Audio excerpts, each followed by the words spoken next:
Nous sommes aujourd'hui à Melun-Villaroche pour les passionnés de l'aéronautique et bien sûr Dassault Aviation accompagne l'armée de l'air et tous ceux qui ont la passion de l'avion de légende.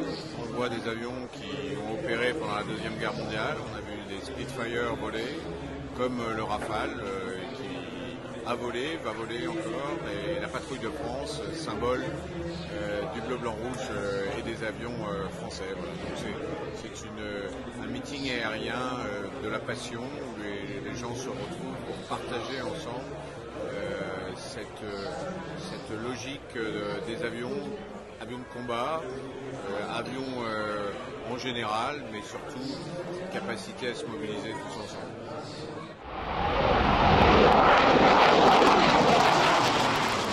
Un petit faible pour le Mirage 4, d'abord parce que ça a été le plus gros avion que Dassault a développé, un dérivé du Mirage 3, donc déjà de toute cette première famille qui part de l'Ouragan jusqu'au Mirage 4, symbole de la dissuasion nucléaire française, donc symbole de la souveraineté française, symbole de la capacité de Dassault Aviation de faire très rapidement un avion commandé par le pouvoir politique de l'époque et qui a marqué son temps, symbole de l'avion qui a été voulu par le général de Gaulle et qui d'ailleurs, une maquette est dans le bureau du général de Gaulle, bureau austère, mais sur lequel il y avait un avion, le Mirage 4. Donc moi j'ai travaillé sur le Mirage 4B et je crois que c'est un des beaux avions de Dassault Aviation.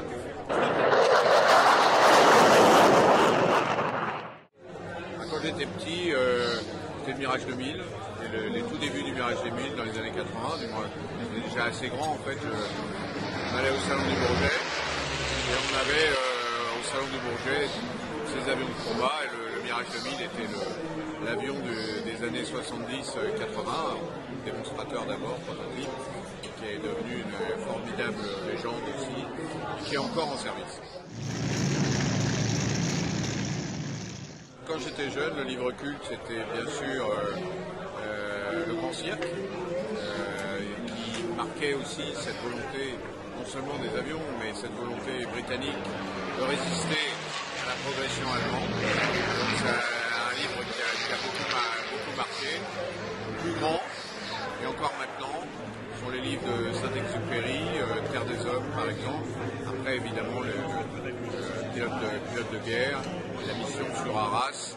Donc j'ai appris bien après que l'avion en question était un Marcel Bloch 174 qui avait fait cette mission.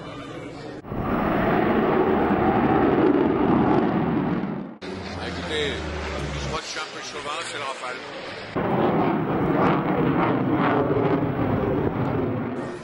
Venez nombreux, vous serez vraiment récompensés de votre effort de venir jusqu'à Melun-Villaroche pour voir ces légendes, pas simplement le Rafale, mais aussi tous ces avions qui ont marqué l'histoire de l'aviation et de l'aviation militaire occidentale en particulier. Que ces meetings aériens continuent à se développer et surtout, on a encore le droit en France de rêver à l'avion.